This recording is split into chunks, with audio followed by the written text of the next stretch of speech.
Hello, welcome to Art Online. My guest today is Roy Tyson. Roy is someone that we've known very well for a long, long time, followed his artistic career and most recently his career as an art fair director. Hi, Roy, how are you doing? Yeah, all good, thanks. How are you? Yeah, not so bad. I've been, obviously we know each other quite well, and I just wanted to ask you about Roy's art fair first of all, because this is something which you've been doing for a couple of years, and really great success. You know, we've seen so many great artists come through those doors. But recently, the fair that was due for April had to be cancelled because of the lockdown. So, can you just tell us a little bit about the fair, why you started, and what's happening now?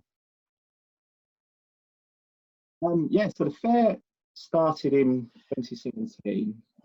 Our first event was in September 2017, and I originally started it with another artist and good friend of both of ours, Sam Peacock. You know him well. We both started the event pretty much because we just wanted to kind of start something that really supports artists, and we take it, and we've taken part in events all across the UK, across the world, art fairs, exhibitions, solo shows, group shows, setting up our own events and things like that. And we kind of we wanted to give something that really supports artists in the sort of build up to the event, during the event, after the event, where we could really kind of give back a little bit in a way and go with these guys on their journey into the art world. And so that was the initial basis of it, and we've come a long way since then. The first event was kind of like, as with everything, it's a trial event. We need to see if people were going to come, if artists were going to sign up. Luckily they did, and then since then we've just kind of kept growing. We've had 5 events. 5 events. God, it blurs into one, doesn't it? Just going back to that first event, then, were you surprised by the reaction that you had there? Was that? Yeah, I suppose it was a bit of an unknown, wasn't there, when you first start something like that? yeah, massively, and there's so many unknowns in terms of obviously whether people are going to turn up, but even just the commitment, both professionally, to get this event off the ground and then see it through right until the event is done. But then obviously then financially as well, there's a big commitment from both of us to get the thing off the ground. So it was a huge surprise and relief, really, when we started getting the applications in and artists really started supporting us and exhibiting. It was huge for us and gave us the belief that obviously we're doing something right. I mean, you had a positive reaction. I remember that. I remember that first art fair very well. I think was it Angel, around that area, wasn't it? And you had this lovely lovely venue, and I remember Sam Peacock at the top of the street beckoning people down. You're doing everything you could to get people in, and yeah, I suppose that's what kicked it all off, isn't it? So after that, it showed that it was a success. You moved then to a bigger venue, and I suppose you'd got the blueprint. Was that right for what a successful art fair should be? Yeah, absolutely. It was a learning curve in so many different aspects, that first one. Like you said, all the way down to, Sam and me standing on the street corner, trying to sort of just, push people in. That's what you have to do, isn't it? We had to kind of muck in, and it was a huge learning curve. And so the second one, we had a lot of sort of the protocol, I suppose, in place, and we had a lot of connections. Where we had networked, obviously, up to the first one, all that was in place for the second one. So there were elements of it that became easier to organise, but at the same time we took on about So we had 52 artists in the first show, and we had 88 in the second. So it was quite a big jump in terms of, you know, how many people we were trying to deal with.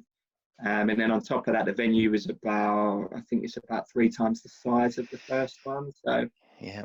it was, whilst there were things set up and, you know, gave us the stepping stones to get to that point, it was still a, you know, a huge amount of work still for the second one. Must be really yeah. big logistically, just setting something as simple as setting it up in such a space as massive, because we're talking about the Oxo Barge House space, which is a really key prime location on the Thames, on the South Bank. Most recently, you've got ambitions to do stuff in the Truman Brewery, in the, I think, the director's house in the Truman. Big spaces, big logistical things to set up. Who does it? Is it just you now, or I suppose you've got a team of folk around you? Yeah, I'm very lucky that no, we've got a brilliant team. So the team is actively running it. It's myself, Will Claridge, and Emma Murphy. So we are working on this on a daily basis with organising, you know, the next event. So what would have been April, that got cancelled, is now October with Truman Brewery, where we've got well, it's the Boiler House on Brick Lane, which is, I don't know if you know, but it's the massive, Yeah, I know it's it. the building with the chimney that says Truman on it. Yeah, I know it So well. we're hoping it's, you know, the kind of right at the centre of everything. And yeah, it's a big space. So logistically, it's 6 months of organising, which comes down to organising just applications, right through to floor plans, signage, where the bar's going to go. It's endless. It's endless. And luckily, we've also now got contractors that we work with repeatedly. So we've got really good relationships now with, you know, boarding, lighting, security, cleaning, all those things. Whereas before the first show, we had none of that. We had absolutely none of it. It was all just, you know, completely new to us. Whereas, you know, now those things are a bit easier because it's, you know, the plans are there already. So it's a matter of just organising different spaces. How did you cope with? I mean, preparing all you prepare so much, and the one, of course, in April got cancelled. So you do have something planned in October, but that must have been a bit of a blow that all that work in April had to go out the window, really, to some extent. I mean, how did you cope with that? What have you done to deal with that? So we initially, you know, when we kind of, as we were, I think it was around about the start of March that we started to realise, okay, there's a chance our show at the start of April won't go ahead, because we could kind of see that, you know, the way other countries were going into lockdown, you know, and the kind of uncertainty already, you know, about where we might be in a month. So it was, you know, quite apparent. So we already started at the start of March talking to the venue, most importantly about, you know, what are our options. And at that time, you know, it was kind of unknown. Even the venue were like, well, you know, technically at the moment we're not in lockdown, the venue's still open. And then at the same time, we've got artists saying, you know, no one's going to come because, you know, everyone's being told not to go out as much anymore and not to go to the pub anymore. So we had a kind, you know, our responsibility at the end of the day is with the artists. They're the ones that we set the whole thing up for, you know, to support them. So we kind of worked quickly to get it postponed initially, before the lockdown came into place.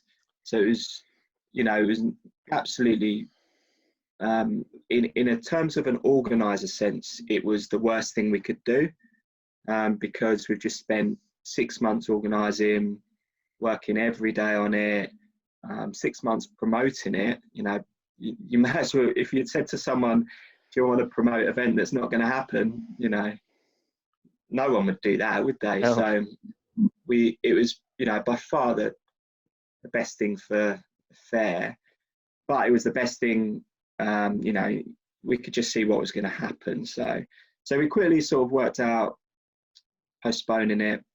And then we quickly worked out with the artists, you know, how to work it best for them. And I kind of wanted to be completely black and white with the artists. At the end of the day, all the artists were paid up. We had their money in our bank account, and we're not going to be able to give them the fare that they had applied for, which was, you know, at that specific time. And when you've got people coming from all over the world, Oh, of course. Hotels, planes, all of that booked, you know, we needed to get it done as quickly as possible, you know. So we ended up cancelling about 3 weeks before the event. Yeah, and it just made it very easy for the artists, you know. They could have a refund, or they could defer to our October show. Yeah. And we have worked with every one of our exhibitors that were signed up for April to figure out the best solution for them. And hopefully, you know, we've supported them enough, you know, in this time. You know, it's just so difficult for everyone. I suppose when something like this happens, the trust and the partnerships that you've built up over the years, because, you know, since 2017, I suppose that comes into play quite a lot. There's a bank account of trust that has been built up there. And so when something happens and you've got to fall back ultimately on your word, really, to say, look, we're going to sort this out, guys, trust us. That means a lot, I think. Is that something you find out? So, definitely. For me, it's whilst this is a short-term pandemic, hopefully, touch wood, and I mean short-term, obviously, we've got no idea what this is going to go on for. No. But, you know, we are going to come out of this the other end. And for me, it's a no-brainer. These are my customers and friends as well. And we want them to come and work with us when things get back to normal. Absolutely. And we want to work with them. So it's in terms of the exhibitors, we want to do, you know, our best by them. And then on top of that, we've got all of our partners, sponsors, networks, you know, so many people involved in this. So it's now become I think this goes for a lot of different areas of the art industry, but it's become a collective, you know, how do we all help each other through this? You know, and whilst there might not be money flying around, you know, there certainly can be ways of promoting each other, creating content together, you know, just, you know, even down to sharing an artist's latest piece of work that might be for sale. You know, there's so many different ways that we can all help each other through this. And then when it comes back to it in, you know, whenever it is, you know, touch wood, it'll be the end of this year or by autumn, you know, hopefully we'll all be intact and ready to go again together, you know. Well, I've certainly seen that on your channels. You know, you've been pumping out, you know, educational stuff. You've been talking about artists' work. You've been sharing as much as you can. And I suppose, you know what, you're right. That's all that can be done at the moment, isn't it? Not everyone's is in the same boat to some extent, and as much. And I think this is where Roy's People's Art Fair comes into its own. As much as you create that community of artists that can support one another, well, then it becomes a bit more sustaining, doesn't it? And you get a momentum going that actually people do recognise as, you know, there's other folk looking out for each other, and that's, I don't know, I think that sounds quite important for me at that time. That seems quite an important thing. Yeah, I think it's been the beauty of this in a way. You know, I think probably everyone's got to know their neighbour a lot more than they knew them 2 months ago. Absolutely. Yeah. We've got amazing neighbours next door to us, and bless her, she now she cooks something every day, you know, and gives us a call, because my studio's at the end of the garden, gives me a call. And, you know, last night we had coffee ice cream, and it's like, brilliant. Yeah, those little things, you know, and I'll go and do bits of shopping for them and stuff like that. And I think, you know, those little things have kind of brought a lot of people together very, very quickly. And that's the nice thing that's coming out of this, and hopefully can carry on, obviously. Right, that's a great place to finish this. Thanks very much for talking to me on Art Online. That's it, Stuart. Appreciate that. Thank you very much.